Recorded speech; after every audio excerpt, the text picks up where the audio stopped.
Hello বন্ধুরা, welcome back to our YouTube channel. আমি আর রঞ্জন যাচ্ছি শিলিগুড়ি। শিলিগুড়ি থেকে কোথায় যাবো আপাতত কোনো ঠিক নেই। আপাতত শিলিগুড়ি পর্যন্ত টিকিট হয়ে গেছে মহন্ত ট্রাভেলসে।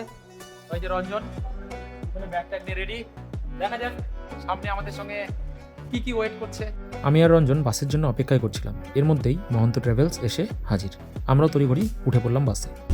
শিলিগুড়ির ভাড়া এসি 400, অথচ এই মালটা কাজ করে না। এই যে মালটা, হ্যাঁ, এই ফুটা দিয়ে হাওয়া বাড়াচ্ছে ভাই। তো আমরা এখন আছি করণদিঘিতে। এখন রাত্রি 1টা বাজে। তো আমি আর রঞ্জন বেরোনোর ইচ্ছা নাই, তবে ইস্যু করতে বেরোতে হলো। খাবারটা নতুন হয়েছে, পরিষ্কার বেশ। বাথরুমের ফ্যাসিলিটি একটু অন্যরকম, ক্যাজুয়াল টাইপ, মানে কোয়েট টাইপ, ছেলে মেয়েদের প্রায় একই। ফাইনালি শিলিগুড়ি জংশন প্রায় আধ ঘন্টা আগে ঢুকেছি, কিন্তু আমরা টাইমে দেখিনি। তো এখন ফ্রেশ হবো। তো আমরা এখন আছি শিলিগুড়ি জংশনের ঠিক সামনে। তো শেয়ার ট্যাক্সি বা বাসের জন্য ওয়েট করছি। তো মাথা পিছু আমরা যেটা শুনেছিলাম 350 থেকে 400 টাকা লাগে ম্যাক্সিমাম। তো রঞ্জন গেল শুনতে, তো দেখি কি বলে। ঘড়িতে সময় ঠিক 5:50। এর মধ্যে দেখি এনজিবির ঠিক সামনেই দাঁড়িয়ে রয়েছে মা দুর্গা ট্রাভেলস। আমরা সময় নষ্ট না করেই পার হেড 130 টাকার টিকিট কেটে রওনা দিলাম কালিম্পংয়ের উদ্দেশ্যে। যাত্রা শুরু হলো আঁকাবাঁকা রাস্তা, সুন্দর কর্নেশন ব্রিজ এবং ভয়ঙ্কর সুন্দর তিস্তা নদীকে দেখে। এনজিবি থেকে কালিম্পংয়ের উদ্দেশ্যে খুব সকালেই বাস থাকে, স্টেট বাস এবং পাবলিক বাস, যা তোমাদের 3 ঘন্টায় পৌঁছে দেবে কালিম্পং। বন্ধুরা, ফাইনালি আমরা কালিম্পং বাস স্ট্যান্ড থেকে বাস চেঞ্জ করার পর চলে এসেছি ডেলো পার্ক। এখানে একটা ভিউ পয়েন্ট আছে, প্লাস আমাদের এখানে কালিম্পংয়ের সব থেকে বিখ্যাত যে প্যারাগ্লাইডিং স্পটগুলো রয়েছে তার মধ্যে এটা অন্যতম। এখানে আমরা ওয়েট করছি স্কুটির জন্য। তো দাদাকে ফোন করা হলো, বললো আসছি। তো স্কুটিটা দেখবো কেমন কি পার ডে, কেমন কি রেন্ট, তোমাদেরকে সব জানাবো। দেখতে থাকো। আশা করি তোমাদের, যদি তোমরা ভিজিটে আসো, অবশ্যই তোমাদের ভালো লাগবে। আমরা হ্যাস্টি হুইলস থেকে স্কুটিটি রেন্ট করেছিলাম। ডেসক্রিপশন বক্সে ফুল ডিটেলস দেওয়া আছে। স্কুটিটি রেন্ট করার সময় অবশ্যই স্কুটির কন্ডিশনটি ভিডিও রেকর্ড করে রাখবে প্রুফ হিসাবে। Scooty rent complete. তো এখন আমরা আছি ডেলো পার্কে। আমি রঞ্জন বাইক নিয়ে তেরেগো এসেছিলাম, কিন্তু রেন্টাল স্কুটিতেই প্রথম। তো দেখা যাক অভিজ্ঞতা কেমন থাকে। এখানে ডেলো পার্ক। তো ডেলো পার্কটা দেখতে তো খুবই সুন্দর, পাইন গাছে ঘেরা। এটা কার কিছু পড়ে আছে, মাফলার, কারো পৌষ মাস, কারো সর্বনাশ। আমাদের ভাগ্যে কি আছে, দিন শেষে করে যাবে।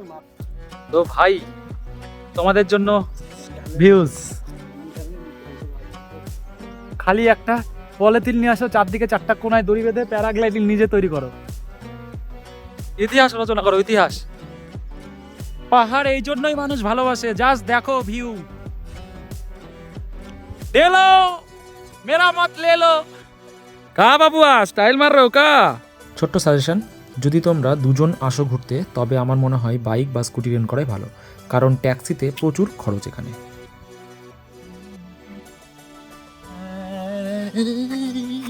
তোমাদেরকে ওই দিকটা দেখালাম, এই দিকটা আরো সুন্দর। Just wow, looking like a wow. এই যে দেখো, मैं इंसान हूँ इसीलिए यहाँ पे आया हूँ।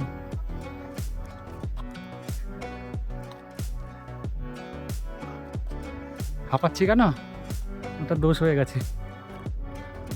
তুমি যদি ডেলো পার্কে টপে চলে আসো, এখানে দেখতে পাবে ডেলো ট্যুরিস্ট লজ। গভর্নমেন্টের কোনো সাইট থেকে তোমরা এটাকে বুক করতে পারো পার ডে হিসাবে। তো তোমরা একটু চেক টেক করে নিও। আমি এখন হাঁপাচ্ছি আর মোবাইলে চার্জও নেই। ডেলো পার্কে ঝিঙ্গালালা হু হু, ঝিঙ্গালালা হু হু, ঝিঙ্গালালা হু হু, জাস্ট ফর কিডিং। তো আমরা তো বেরোলাম আনন্দ করতে করতেই। তো মাথার মধ্যে একটা জিনিস ঘুরছে, বাইরে যে স্কুটিটা রাখলাম আদৌ সেটা গিয়ে রিটার্ন পাবো কি না, সেটা নিয়ে একটা মনের মধ্যে কনফিউশন তো ক্রিয়েট হচ্ছে। যাই দেখি, আগে চেক করি। ফাইনালি স্কুটিটা আছে। এখন প্রথম কাজ হচ্ছে ফিলিং করানো, তারপরে নিজেদের ফিলিং করানো। হ্যাঁ, ডেলো থেকে বেরিয়েছি এবার মনের আনন্দে ইচ্ছেগাঁওয়ের উদ্দেশ্যে। সবই ঠিক ছিল, রাস্তায় আমাদের স্কুটিতে ছিল না তেল। তো স্কুটিতে তেল খুঁজতে খুঁজতে সে হাজার রকম, হাজার লোক, হাজার কথা। যাই হোক, শেষ পর্যন্ত পেট্রোল পাম্প পাওয়া গেল না। তারপরে ব্ল্যাকে কিনলাম। তারপরে দেখি কিছু দূর আসার পরে দেখি পেট্রোল পাম্প। তো যাই হোক, ফাইনালি আমরা ইচ্ছেগাঁওয়ের রাস্তা পেয়ে গেছি এবং সেই রাস্তা ধরে এগোচ্ছি। তো এগোতে এগোতে দেখলাম যে এত সুন্দর একটা জায়গা, তোমাদেরকে না দেখিয়ে পারলাম না। জাস্ট ভিউটা এনজয় করো। এবার তোমাদেরকে রুট ম্যাপটা বুঝিয়ে বলি। প্রথমে এনজিবি থেকে কালিম্পং বাস ভাড়া 130 টাকা, কালিম্পং থেকে ডেলো পার হেড 20 টাকা করে বাস ভাড়া। ডেলোতে স্কুটি রেন্ট করো এবং কিছুক্ষণ ডেলোতে সময় কাটিয়ে সোজা বেরিয়ে যাও ইচ্ছেগড়ের উদ্দেশ্যে। লাভা রক ভিউ পয়েন্ট, ওখান থেকে আমরা চলে এলাম সায়ন গেস্ট হাউস এবং গ্রিন হ্যাভেন গেস্ট হাউস তার পাশে, এবং এখানে রয়েছে গোর্খাল্যান্ড টেরিটোরিয়াল অ্যাডমিনিস্ট্রেশন। এরপরে যে ঢালাই রাস্তাটা উঠে গেল, যে পতাকা লাগানো, এই রাস্তা দিয়ে প্রায় 1.5 কিলোমিটার রাস্তা উঠে গেলে আমরা পাবো তাশি হোমস্টে। তো চলো ধীরে ধীরে আমরা এগিয়ে যাই তাশি হোমস্টের দিকে। স্কুটি বা বাইক নিয়ে আসলে খুব সাবধান, এই রাস্তা খুবই খতরনাক। পুরো অফরোডিং ভাই, পুরো অফরোডিং স্কুটি দিয়ে।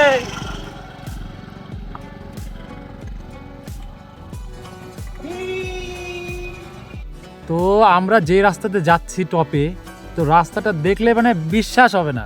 কেউ যদি অফরোডিং বাইক ছাড়া আসে, অর্থাৎ এডিবি ছাড়া যদি আসে, তাহলে মোটামুটি তার দাদুর শ্রাদ্ধ আর একবার করতেই হবে। খতরনাক এই রাস্তা উঠতে গিয়ে আমরা এত সুন্দর অপরূপ দৃশ্যের সন্ধান পেলাম। তো ফাইনালি আমরা পৌঁছে গেছি ইচ্ছেগাঁও। খুব সুন্দর একটা গ্রাম, সব কিছুই ভালো, সমস্যা একটাই প্রচুর ঝড় বৃষ্টি হওয়ার কারণে রাস্তায় গাছ টাছ ভেঙে ইলেকট্রিসিটির সাথে কোনো সম্পর্ক নেই এখন আপাতত। সুন্দর জায়গা, শান্ত শিষ্ট নিরিবিলি জায়গা, যদি তোমরা এক্সপ্লোর করতে চাও সুন্দর একটা জায়গা। টোটাল রুট ম্যাপ আমি ডিসক্রিপশনে দিয়ে দেবো, কীভাবে আসতে হবে যাও সেটাও আমি বলে দেবো। এই দাদাটা এসে আমাদেরকে রিসিভ করতে, দাদা একটু হাই করে দাও। না, যে সাজেস্ট করলো ব্যাপারটা, সাজেস্ট করাতে আমি খুশি, কারণ মারাত্মক। ইচ্ছেগাঁওয়ের এই কটেজগুলো ছোট এবং সুন্দর কাঠ দিয়ে তৈরি। তোমরা চাইলে কিন্তু পাকা রুমও রেন্ট করতে পারো, তবে এই কাঠের কটেজগুলোর আনন্দ অন্যরকম এবং অনুভূতি সত্যি আলাদা। তো ফাইনালি রুমে চলে এসেছি। তো দেখতে পাচ্ছি এই যে রুম, এই যে বেড, বেশ ভালো, নিট অ্যান্ড ক্লিন। এই যে রুম, সাথে বাথরুম বাথরুম বাথরুম। এই যে ওকে, নিট অ্যান্ড ক্লিন। তো সবার মুখে শুনতাম ইচ্ছেগাঁওয়ের নাম, তো আমি আর কি বলবো, আমি তো মোটামুটি বলার মতো ভাষারই আমার কাছে। এত সুন্দর জায়গা, মানে সুন্দর বলতে সুন্দর, ভিউটা দেখো জাস্ট। ওইটা সম্ভবত যে নদীটা দেখা যাচ্ছে ওটা ছোট রঙ্গিত, আমিও সঠিক জানি না, হয় তিস্তা না হলে ছোট রঙ্গিত হতে পারে। আর এই যে পুরো গ্রামটা সুন্দর গ্রাম, সকলের ভাষা মিষ্টি, হাসি মুখে সবার কথা। ইচ্ছেগাঁওয়ের এই হোমস্টেটাই সব থেকে উঁচুতে এবং এখানে অনেকগুলো হোমস্টে রয়েছে। তোমরা চাইলে যে কোনো একটা হোমস্টেতে থাকতেই পারো। ডেসক্রিপশন চেক করো, কত প্রাইস, কোন সময় কত কি, কিভাবে আসতে হবে, টোটাল ডিটেলস দেওয়া রয়েছে। আমরা এখন লাঞ্চের জন্য এসেছি। তো আমাদের এখানে লাঞ্চ হবে, দিদি লাঞ্চ নিয়ে এসছে। আমাদের খাওয়ার এই যে চলে এসছে, আজকে ডিম কারি। রঞ্জন বসে পড়ছে। ঠিক আছে समझ गया হতে পারে। তুই কোথায় গেলি? আর এক বাচ্চা ইধারে ইধারে।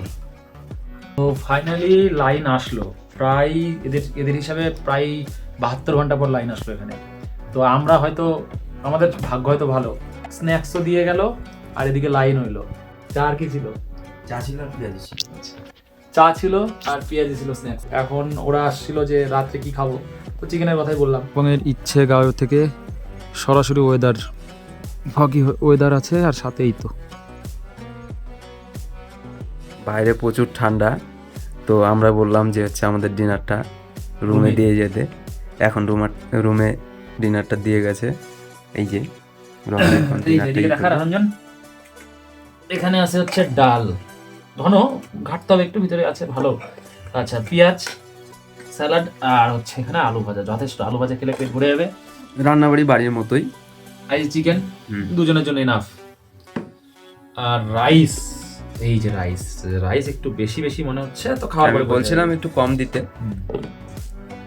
তো যাই বলো, দিন শেষে এগুলো কিন্তু একটা বড় প্রাপ্তি। এত কিছুর পরে এত সুন্দর একটা জায়গা। হ্যাঁ, একটু আসতে একটু কঠিন, অফবিট প্লেস হলে একটু তো আমাকে খাটনি করতেই হবে, রাস্তাটা তো ওরকম হবেই, নাহলে অফবিট কি করে হলো, সবাই তো নাহলে ঢুকে যেত। তো যাই হোক, জায়গাটা বেশ ভালো, সার্ভিসও খুব সুন্দর, বলবো ব্যবহার খুবই ভালো। এবার লাস্ট মুহূর্ত পর্যন্ত সার্ভিস এরকমই থাকবে না পরিবর্তন হচ্ছে, সেটা অবশ্যই তোমাদেরকে জানাবো। ডে 1 এর ভিডিও আমরা এখানে শেষ করছি। ডে 2 খুব শীঘ্রই আসছে, লাভা, ঋষভ, ঋষিখোলা এগুলো নিয়ে আরো ভিডিও থাকবে। তো অবশ্যই তোমরা শেষ পর্যন্ত ব্লগগুলো দেখো এবং পরবর্তী সিরিজগুলো আসতেই থাকবে। তো অবশ্যই চ্যানেলটি সাবস্ক্রাইব করে আমাদের পাশে থাকো, কারণ আমরা নতুন, তোমরা যত সাবস্ক্রাইব করবে, যত আমাদের সাপোর্ট করবে, তত আমরা এনার্জি পাবো। তো অবশ্যই সাবস্ক্রাইব করো। বাই।